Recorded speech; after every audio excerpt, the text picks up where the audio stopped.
Well, good afternoon, good morning, or good evening, depending upon where you are in the world, and welcome to today's DevOps.com webinar. I'm Charlene O'Hanlon, moderator for today's event, and I welcome you. As always, we have a great event on tap, but before we get started, we do have a few housekeeping items we need to go over. First of all, today's event is being recorded, so if you miss any or all of the event, please know you will be able to access it later on. Following today's webinar, we'll be sending out an email that contains a link to access the webinar on demand. And we are taking questions from the audience. So if at any time during today's presentation you have a question for our speaker, please don't wait, don't hesitate, just use your GoToWebinar control panel and submit your question. And we will get to as many audience questions as we can before the end of today's webinar. Okay, with that, we will go ahead and kick off today's webinar, which is Troubles in Kubernetes Land, Vault to the Rescue. Our speaker today is Giacomo Tirabassi, who is a site reliability engineer at InfluxData. Hi, Giacomo, how are you? Pretty good, thank you. How about you? I'm doing great, thanks. I know you have a great presentation, so I'm going to put myself on mute and just let you get right to it. Hi, today is going to be all about Kubernetes and Vault and how the two can integrate together. But let's get started. So first of all, who I am, why should you listen to me? I mean, first of all, you shouldn't, but if you ever imagine of doing this, I'm Italian. I've been running Kubernetes in production for the last 2.5 years. I know it's not a lot when you talk about software in general, but when you talk about Kubernetes, that's what I feel it's enough experience to be here. I love, as Italian, I love to cook and to eat. And I lived 1 year in Memphis and 1 year in Shanghai. I joined Influx and I really enjoy, as we see later in the webinar, how monitoring is a crucial part in what we need to do. And Influx actually does that. So this is what my view from my office looks like most days. Now it's a little bit more gray, but this is what full remote SRE job does. But what is the problem that we're trying to fix today, or at least to bring more knowledge about and to start having a discussion? Because all of these problems, distributed system problems, there's not a single solution. There is a vendor solution which will say, oh, we solved all of the problems, but usually that's not the truth. It's just a way to sell you stuff. That makes complete sense and everybody needs to eat. But the problem here, it's not that simple. Is that now everybody wants a Kubernetes cluster. It's something that everybody wants. Everybody has its own Kubernetes cluster on its laptop, and everybody wants a development cluster, and everybody wants at least 2 or 3 production Kubernetes cluster. That's what the average, medium average company does right nowadays. You either go full serverless, but if you have something that's a little bit more, function as a service, not serverless is a very bad and generic term, which I don't want to use too much. Sorry about that. It's everybody wants a cluster, and we need to manage that. So the solution is just go to a Kubernetes managed solution. Most companies, that's completely fine, and that's going to be awesome. And that's basically what everybody should do if they're not running. So now discussion is finished. But no, let's give a little bit more context on the problems. So now we imagine running multiple clusters. We have multiple regions. We have multiple clouds, which makes everything more complex because now you only have to support those. So as everybody know that worked on AWS and Google and Azure, just to use the main 3 cloud provider, knows that there are huge differences in networking, in features, in stability, in regions, and naming, which is always a big problem in development. So, and the thing that we want is that we don't want a full team of people running these clusters. We want to have the minimal and effortless management of these clusters. So how do we fix this? Is maximum automation to have all of this. And if you work with Kubernetes, you know that this init, the initial setup is just the beginning, and the maintenance and the upgrading and fix up later on, it's in its own a job. And you don't want to spend too much time doing that. Backup and disaster recovery, it's huge. So automate all the things, that's always the case. But it's not always easy, because automate all the things is easy when you talk about stateless application. And Kubernetes, it's an application. We all agree on this as an SRE and as a DevOps, as people managing infrastructure. Kubernetes for us is an application, should be seen as an application. It's not magic. Let's remember this. It's not, nothing is magic, but it's a critical one. And what I mean by critical one, I mean that's an application that runs other applications. It's just a little digression on automation. And automation stateless application, it's easy when you have an Nginx with some static content, for example, or like your Python APIs that just throw it into a container and run it. It was easy even before containers, just because you can have multiple virtual machines with an auto-scaling group in AWS and a load balancer in front of it. It was not, and you can build your AMI and ship those. It was easy. Now it's with Kubernetes, it's much easier to run those, but still, like stateless application, it's easy to deploy, to manage, to monitor.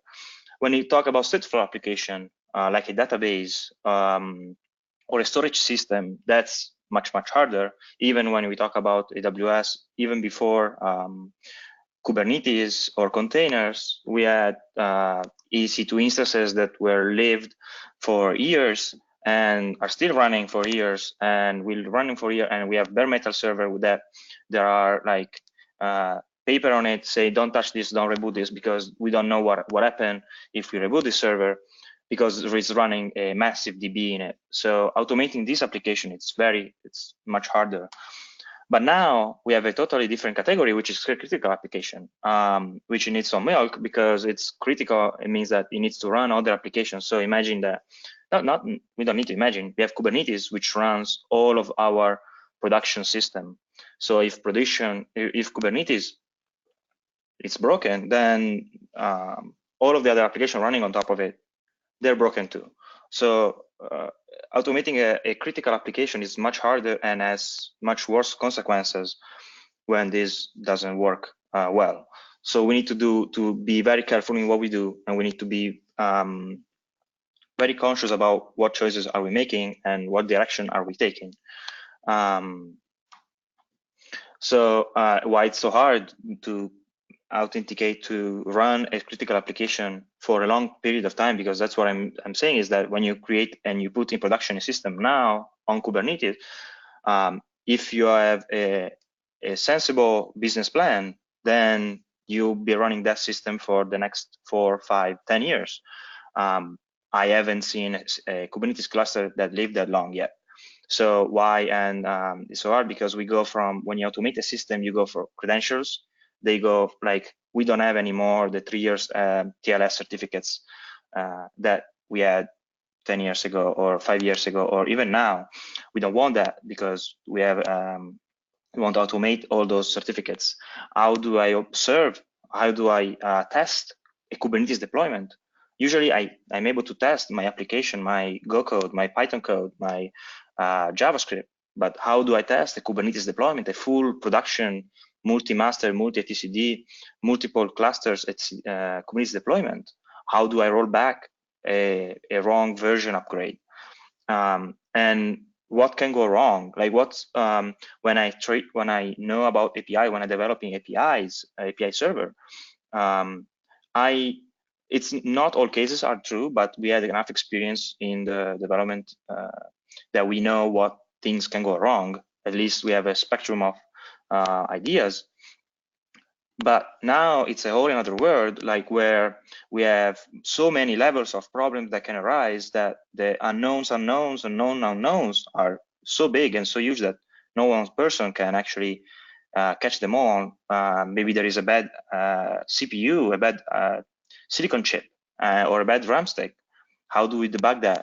Going from my application, a containerization layer, my Kubernetes management, the kernel, and then all of the virtualization, which is hidden usually behind the cloud provider. So we have a lot of layers now compared to before, and there are so many cases in which things can go wrong with where we cannot understand them all, so we need to have a lot of observability and testing and resilience, so we can not maybe prevent all of the, because we cannot prevent all of those failures, and we cannot know about all of those failure cases. Now we have a way to survive those failures. So the solution, it's really mutable infrastructure.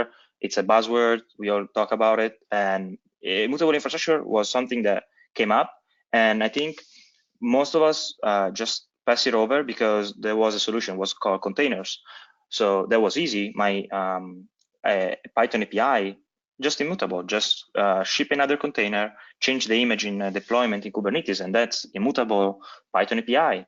But I'm talking about immutable Kubernetes clusters where my VMs needs to be immutable. My control plane can be cycled over. My etcd data store can be cycled over with a new AMI, and that's is going to be fine. My cluster is going to survive that, and my cluster is supposed to survive that, and it's supposed to get better with that every time. So my OS version is always updated. I don't do apt get upgrade, this upgrade on my VMs. I just cycle it over. So this is something that it needs to happen not only in the application world of like application stateless application, containerized application, but also in the underlying infrastructure layer of things, which makes it a little bit hard because now we're trying to automate something that's scary for many, because Kubernetes is a lot of magic. It's not a lot of magic in the sense that it's magical, is that there is a lot of complexity, which if you don't understand the complexity, that becomes magic. So when you have the problem is that, as I said, Kubernetes is complex, so you have to manage etcd, you have to manage the PKI. Most people didn't have to manage PKI until it came to Kubernetes. They didn't know, like, it was like a certificate that came through mail and you configure on the web server, and that's it.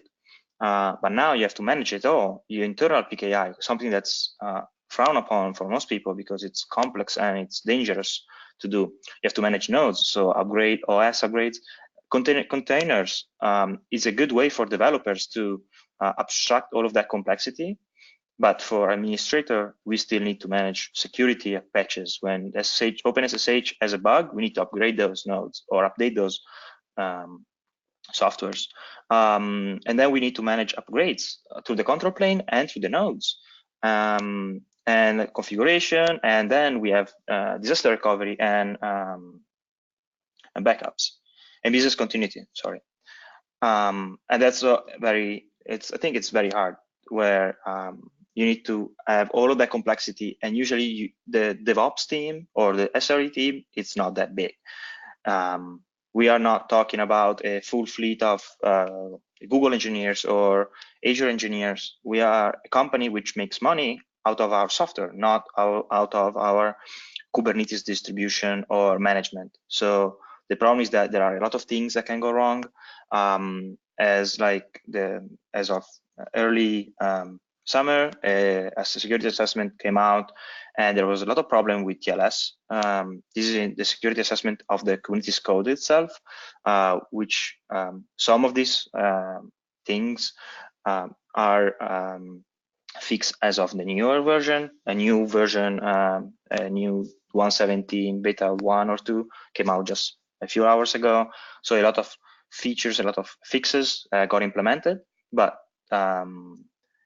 that's the thing where it's something that's implemented in the code, but how many of the Kubernetes cluster running now are running with the current version?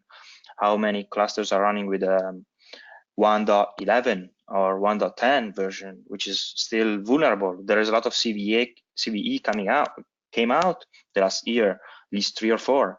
And how many of those clusters are exposed publicly and have those CVE still vulnerable, and still, like, certificate expiration, when I'm talking about a cluster surviving 5 or 6, 10 years, those certificates are going to expire. KubeDM, which is the default tool for creating cluster on-prem or managed, or in the cloud or anywhere, self-provision clusters, KubeDM only creates certificates valid for 1 year, and that's completely fine. But after 1 year, there's no one or nothing that's comes knocking on your door and saying your certificates are expiring. You get one hour, they work pretty fine, and then the next hour they're gone, and then your Kubernetes APIs are not accessible anymore.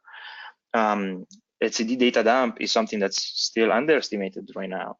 Not many people think that they're secrets, which they trust, since the name of the Kubernetes object that they use, it's called secrets.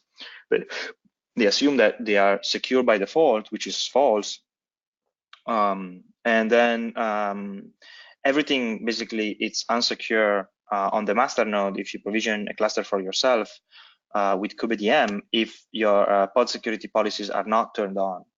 So there are a lot of complexity in this, which many people, they don't want to care about. That's the thing. That's why you should, if you don't have those requirements that I explained in the first slide, you should go on a managed Kubernetes cluster. GKEs works awesome.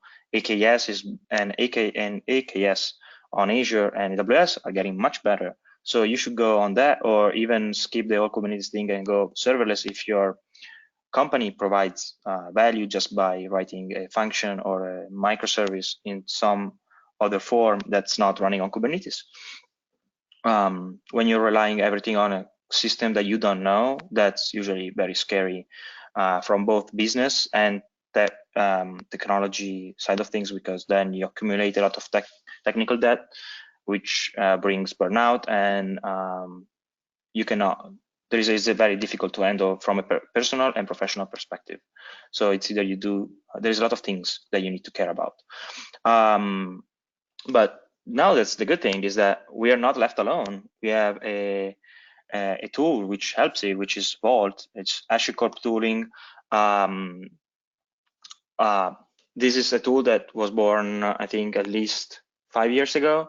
And it's a API system, the same as Kubernetes. So all of the system that comes now new, they all serve with API, which is very good because you can interact with those, with the CLI, with your software that you write custom, or any other software can integrate, as long as they integrate those APIs.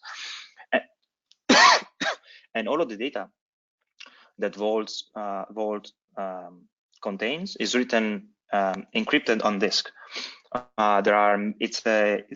It's very good how many integrations there are with the storage engines and on cloud providers to integrate Vault with that. So there is no excuse anymore to run your database password on clear text in some server files, on some file on some server that we cannot touch.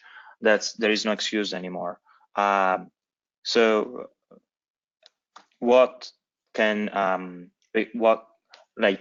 let's understand what people need to access Vault and how the flow of information and credentials. So we have at least 2 big blocks of the audience that needs to access Vault, which is humans. So I, as an administrator, need to access Vault, but also a developer that works in my company needs to access Vault to get secrets and to put secrets into the database for accessing the API key for a certain API, or for a database, or for I really like this human access to Vault to be a write only. So that is like Jenkins, if you use it, is the same. So the developer can only write the new credentials; they cannot read the credentials already in place, which is very good. And then we have nodes.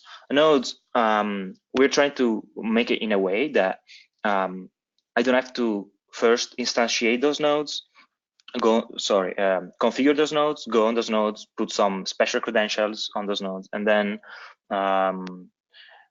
tell Vault, okay, connect to Vault and get what the other password that you need, because that would be something that I cannot trust that machine. If someone steals those credentials, can impersonate that machine.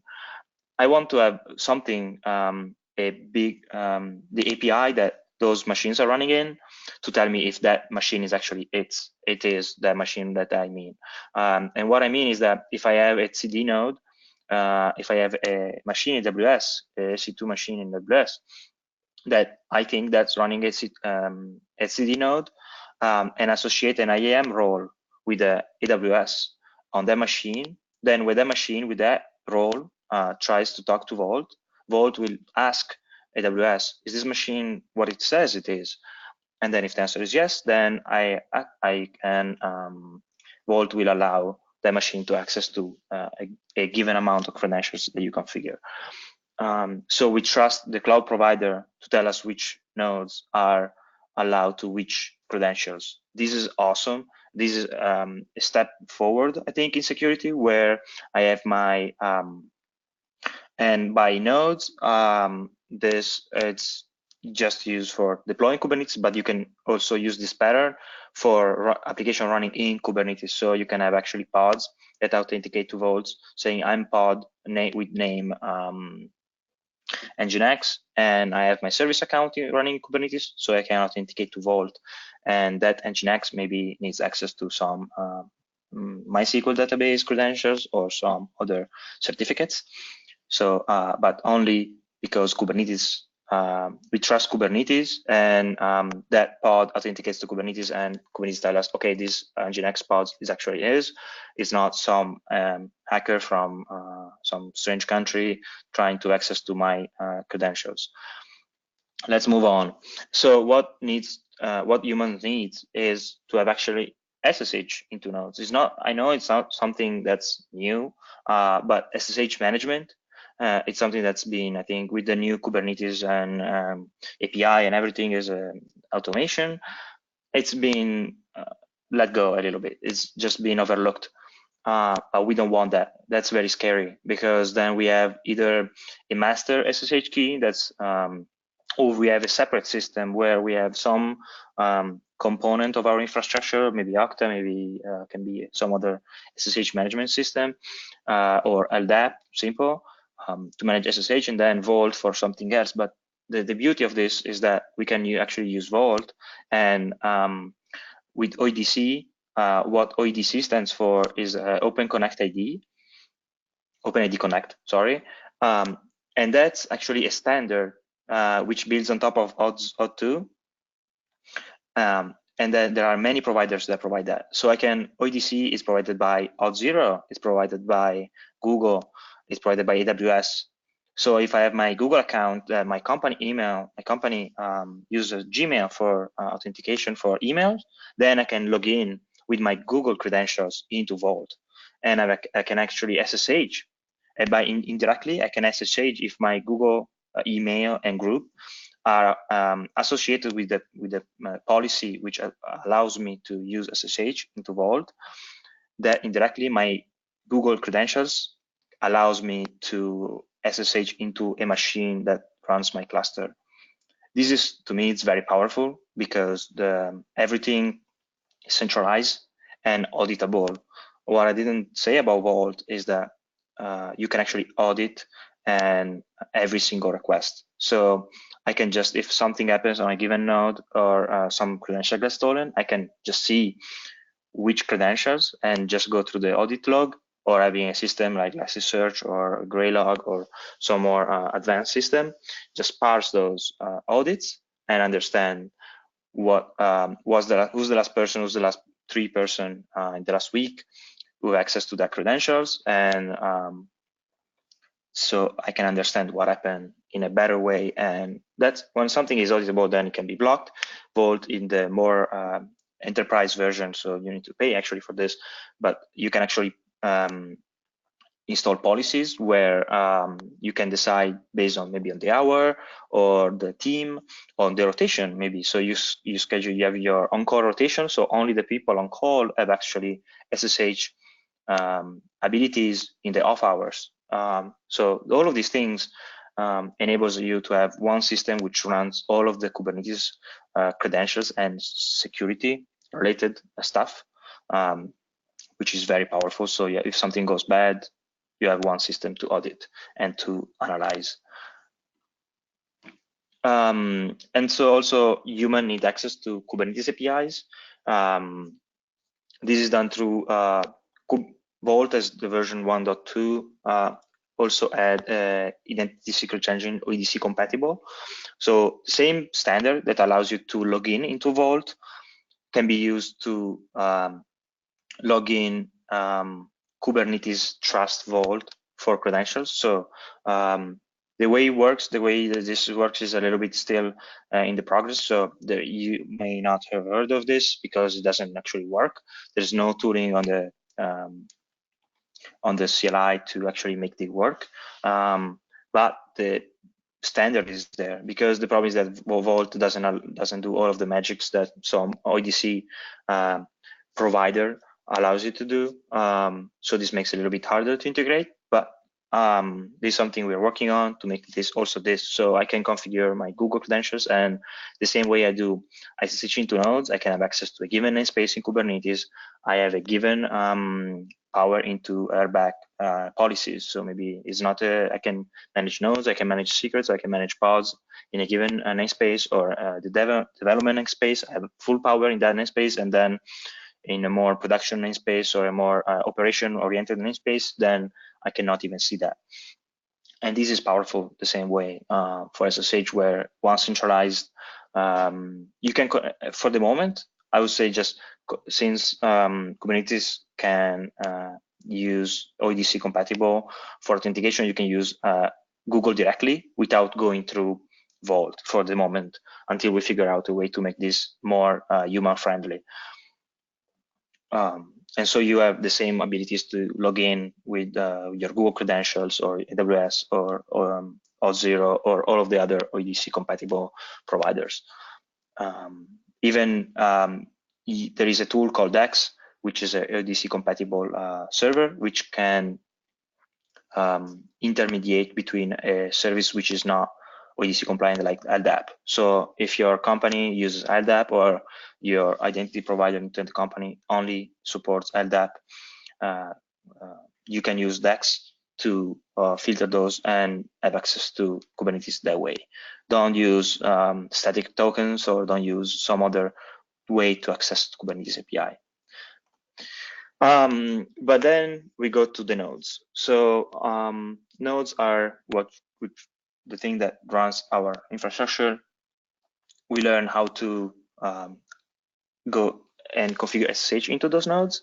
Now we need to understand how those nodes can actually get the credentials that they need to run my Kubernetes cluster. This is what everything goes through, basically. So we have three types of nodes. We have etcd nodes, we have control plane nodes, and worker nodes. If someone has already configured a Kubernetes cluster, may say, oh, no, I want my etcd and control plane nodes to be together, so to be the same node, so I don't have that much overhead on my costs, because that's what we're talking about, is that what I envision as a standard cluster would be three etcd nodes, one for every availability zone in AWS or whatever name is into Google Cloud or Azure, and three small control plane nodes, which run the Kubernetes API, and then all the worker nodes we can have many types and many depending on your. So this is a little bit of overhead. I understand. That's why you should use usually a cloud provider. If you have not specifically, even from a cost perspective, if you use a cloud provider managed Kubernetes system, Kubernetes cluster, all of the control plane nodes are managed and usually are free, or they're fixed price, and you don't have to care about anything. Usually in Google, they're free, but in AWS, you pay a fixed price. And that's still cheaper from a human perspective and from a running VMs perspective than having your own Kubernetes deployment. We divide those nodes just because the speed at which, so the control plane nodes are completely stateless nodes if we implement Vault, because there is no data on it. It's just APIs and just it's a Go API which runs the Kubernetes cluster. etcd nodes are the ones that are stateful, and we need to take very good care about those. And the etcd nodes needs much less management and updating than Kubernetes. Kubernetes releases a lot, and you may have every month or every 2 months a new bug fix of the Kubernetes control plane. So you want to be able to rotate those nodes much faster than you would etcd nodes, where etcd nodes you may be upgrading that once a year, while control planes every month or every 2 months. And what etcd node needs, actually etcd is one of the easiest nodes to configure, is that it only needs etcd data server and peer certificates. This is all PKI management, and actually Vault has a PKI management solution built into it. It's all, as I said, as all API driven, so we can actually make an API call to get those certificates. And so we only need some sort of certificates to authenticate the 3 nodes against each other and to serve traffic for the client. Control plane nodes are a little bit more complex because we need etcd client certificates. So we need the etcd as a authentication, mutual TLS authentication. So yeah, server certificates and client certificates on the control plane, on the Kubernetes API, Kubernetes API server, which is the API uses these certificates to authenticate against the etcd server, etcd cluster. Then we need the API's CA, which is another PKI, but in this case we cannot. We'll see later after why. We cannot use the same PKI management solution, and we also need a front proxy, and we need the service account private and public key to sign and verify JWT token for service accounts. And also, we also need access to a Vault Transit backend to encrypt data in etcd. So something we don't want to do is that if someone gets access to etcd nodes to not read all, I'm fine if they read my manifest for deploying Nginx. I'm not fine if they can read the TLS certificates that are there. Only, and so if etcd machine get compromised, I don't care, not necessarily care for the safety of those secrets. And this is also separating concerns. To do this, there is an integration, so you can install on your master nodes. It's a Kubernetes, it's made by Oracle. It's not very, they created, it works, but is not very supported. So I think the last commit is a couple months old, and there is not, probably the last release is probably 6 months old, which is not a very good thing, but it works, and you just need the transit backend configured. So before writing Kube API server, before writing the secrets into etcd, goes through Vault and encrypts those data. Now the worker node only need access to a KubeDM join token. So when you use KubeDM and we focus a lot on using KubeDM just because that's the community supported tool. And that's something that we like because we don't have to do all of the effort. I don't necessarily want to do all of the job. As you can see, there is a lot of things running, a lot of things, complex things that we need to manage. So I don't want to manage how to upgrade, let's say, a Kube proxy deployment or core DNS deployment which is managed by KubeDM, or some flag in the API server in the control plane, which is core domain of KubeDM. So I don't have to do that. So to use KubeDM to join nodes, we need a token. Right now, what's the thing that usually is done is that this token is generated on the API server when you first configure the control plane with KubeDM. You get a token that's valid for 24 hours, and then you join your nodes. This will be fine. The problem is that how do I distribute this join token? Or because this token is it's powerful in a way that you can actually, if this token get leaked, so external attacker can join a node to your cluster, and when something gets scheduled on that node, all the data, if a secret gets scheduled on that node, the secret is in the hand of the attacker. So it's still something that we need to take very seriously. And I see people creating always like a never expiring KubeDM join token that they put in user data, or they put on S3 or GCS or some sort of database remote, which these nodes have access to. This is not the best. in cases that if that it's still like something that can get compromised.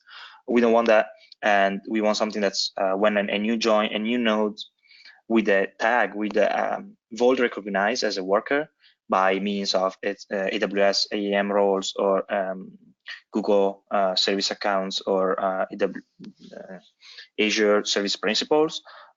If the node is recognized by Vault as a worker, it just creates a new join token from scratch that's valid for 1 minute, and then get that token to the node, and every node has a different one, so it cannot get leaked. And even if it's leaked, that's expiring after 1 minute, so the effect of that token is very limited. Also, you can have access to Kubernetes server certificates. This is used when you do kubectl logs or exec, because that's when the API server tries to connect to the kubelet, which is running on the nodes on a port that's exposed. And by default, those certificates are self-signed, so API server doesn't check for the validity of those, which makes a little bit. This is one of the issues in the security report, which will be fixed. I think it's even if it's not fixed, it will be fixed in the 1.17 release. Static secrets, that's still a thing. So even when you have your cluster completely configured and running, now you need to manage secrets that you put on top of it. So you have TLS secrets that you acquire from a third company. You have API keys. You have whatever secrets that your application needs. That maybe that's a old long-lived DB credentials from or some sort of indication to your providers, and you don't want to store that in clear text in GitHub or in your repo, because then when you talk about deploying something to Kubernetes, then everything must be Xcode. So something I'm contributing, and this is something I personally doing and still open, is SOPs. Which is a tool that encrypts data not with some PGP or special RSA key, but using a KMS. SOPs is already integrated with AWS KMS or Google KMS or Azure KMS, even GPG keys, but the integration with Vault allows us to, and there is a big difference, because the difference between something like GitCrypt or Seal Secret is that you have a GPG key. And if you work in a company where there's a lot of people going, you need to distribute these keys. And usually something that we need is that to have levels of keys or levels of access to those secrets, because the TLS secrets is something that an administrator would manage and can open, can read in a repo, but a developer not necessarily can have those permissions. So we will need different kind of keys, and we need to distribute those, and we need to update those for many people, because when you need to encrypt something, you need to have your public GPG key. And that's something I don't want to do, and we don't want to there, because now we have KMS. KMS is just a GPG key, but it lives in an API call. So Vault Expose basically is what is decrypt and encrypt, and you can configure different levels on different keys, and this allows us to have YAML files with encrypted data on it, and if based on which access you have to Vault, you can decrypt those data. So the solution, the final solution, is something that will never end, and we'll never have finished product, and we are not solving every problem. But we build the nodes with Packer. So this solution is very boring. I think if someone reads this, says, okay, this is obvious, I don't see anything new. And we deploy VMs with Terraform.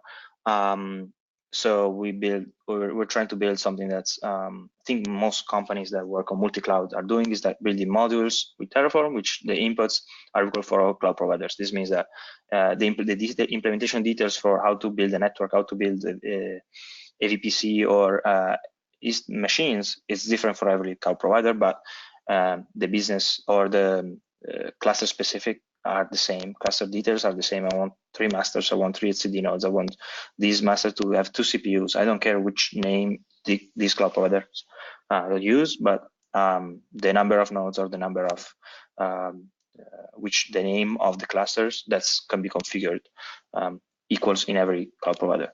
And then we configure how to serve discovery or node role cloud using custom binaries user data. So we don't have any configuration management running on those nodes after they're provisioned by the cloud provider. Everything needs to be self-provisioning and reporting. So in our provider, in our Vault side of things, we have one PKI secret engines for etcd, one transit engine, one KV engine. This is version 1 because we don't need versioning for this. And then also a kubedm token plugin, which is this thing that we wrote custom. Not sure, we're not releasing this open source yet. And probably with the cluster API integration, we'll be able to not use this anymore as we go on, because the community is providing new tooling around. So standardization is always better. And this is needed for every Kubernetes cluster. So let's say we have 5 or 6 or 10, we will have in a Vault deployment, 10 PKI secret engines for 10 different etcd. And you can have, since Vault is very powerful on the policies, on the echo of that, you can give access to the developers. Maybe a developer, the team of developers can have full access to the PKI of a development cluster, full access to the transit engine. They can break it and get all of the details, but they cannot see anything related to a production cluster or a QA cluster. Nothing is perfect. Nothing gets created equal. And so Kubernetes, we are using Kubernetes, and we are using kubedm, which means that we're not free to do everything that we want. We have something that still are not fully configurable in a way that we would like. And this is for certificates. So these certificates are expected to be on disk. I would like, my idea is that Kubernetes will get a certificate provider where we can integrate directly with Vault or some other binary to get these certificates, not even written on disk, just live in memory of the Kubernetes binary when it starts up. First thing they do, if they're not on disk, check on my provider. But for now, this is not the case. So these certificates for the APIs, for CA, it still need to be written on disk of the master machines. So even if attacker gets access to one of those machines, those certificates are gonna be there, are gonna be available for that. There is no automatic reload of those certificates. Even if my default for certificates creation is 90 days, which is the same default, the same expiration for Let's Encrypt, which I think is a good number. And if you have monitoring and testing and observability, then those are fine. But there is not auto reloading. So if I update my certificates, then I need to restart my API server or etcd. etcd has some sort of reloading, which is weird, but service account token without external provider. So Kubernetes also uses a SRA, RSA, public and private key to signing service account tokens, which are used by pods to access the Kubernetes APIs. And when you configure Kube API server for service accounts, you need to provide those keys on disk. There is no external providers like it would be done by the Vault Transit, because Vault Transit backend can do signing and verification, but still there is no. So and those are long-lived. So every master Kubernetes master node will have those keys on disk. And then we have built-in certificate sign-in still required. So still the CA key and certificates needs to be on those master, and this is very bad. And how do we authenticate? The problem is that right now we have is that for cloud, that's completely fine. AWS, Azure, Google, Alibaba, those are integrated with Vault, that's completely fine. How do I authenticate nodes which are live on-prem? So I cannot use VMware authentication. I cannot use some sort of other authentication. So how can I make sure that a given node in on-prem deployment, because usually when you deploy clusters in an on-prem infrastructure, they will never give access to you to the VMware APIs or the underlying API or whatever virtualization system they have. Or maybe if you use bare metal, how do I authenticate? See, there's nothing is really done and perfect yet. First of all, we need to monitor those things. As soon as we talk about automation, this is a very simple script that I wrote a couple months ago, which tracks certificates. because those are, if you manage a Kubernetes cluster with kubedm, you recognize this list in a heartbeat. This is very good because we are monitoring all of the certificates on this. This is actually a Kubernetes deployments, a daemon set which runs on all masters. And this is a Telegraf configuration. Telegraf is the daemon, that the agent that runs on all nodes, which reports data back to InfluxData DB, InfluxDB. And this can do reporting, so I can do a fast script and a fast alerts to check if one of those certificates is due to expire every in like maybe the last 30 days or 15 days, and then I can go with kubedm and refresh those certificates. And it's pretty, it works pretty well where you're not blind to certificates expiration, because it's even worse than your web server not having certificates, because if some certificates expire on the Kubernetes API server, then you're basically done. Sorry, we don't have time for a demo, but we will have another moment, I'm sure, for this. So the idea is that nothing is perfect. When you talk about security, there is a lot of problems, because as always, the least secure thing is in your infrastructure. That's the thing that is gonna get you hacked. So everything needs to be secure on the same level. And don't be scared to automate. Everything is fine when you do testing and monitoring, and when you do immutable infrastructure for your Kubernetes deployment, then you will have that kind of reliability. And Vault is the perfect tools to have for managing critical application deployments. And when you talk about security and management, having one source of auditing in your infrastructure, it's awesome, basically, because when you have many people running and many people doing things, which is very good, because if you close everything down, then your company will get very, very slow and moving forward. But we need people moving forward, doing things, being able to do things. We just need to protect ourselves against those malicious acts. And I'm done. If you have any questions, as always, we are hiring. Spoiler. Great. Please. Awesome. So yeah, there's plenty of time for questions. If you have one for Giacomo, please go ahead and use your GoToWebinar control panel. And we will, I think we have probably about, I would say about 10 minutes or so for questions. So go ahead and get those questions in. First question here for you, Giacomo. What are some best practices for integrating Vault into your deployment? Oh, awesome questions. When you have Vault for applications running Kubernetes, the awesome integration is with the Vault agent, which is developed by HashiCorp themselves, when you can have running as a sidecar of your deployments or your application and integrate with the Kubernetes authentication method of Vault, which will enable you to have access to Kubernetes without all like these complex things about authentication and login. When you start understanding about how Vault does, it does a lot of things very well. But when you're talking about deploying your web application or APIs, you don't necessarily care about how those credentials. You will just want to have credentials for database. You don't want to interact with Kubernetes or anything. So Vault Agent, very recommended. They introduced a feature which is still beta. It came out 6 days ago. I'm expecting that to get released maybe in a week or so, which is templating built-in, Vault templating built into Vault agent. So your application can just read from a file those credentials as they did once, but those credentials will get refreshed over time and will get never persisted on disks, and will get and every application, so you just say you have APIs, 10 API pods running.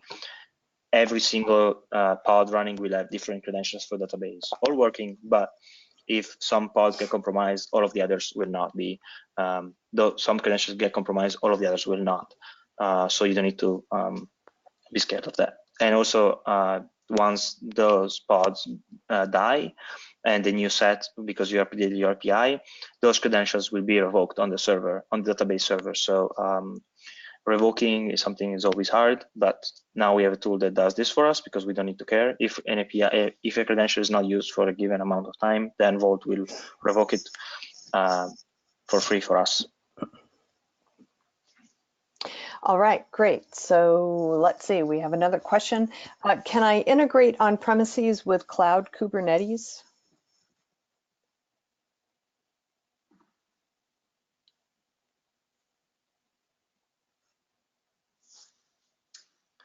I lost you there. Oh, okay. Can you hear me now? Giacomo?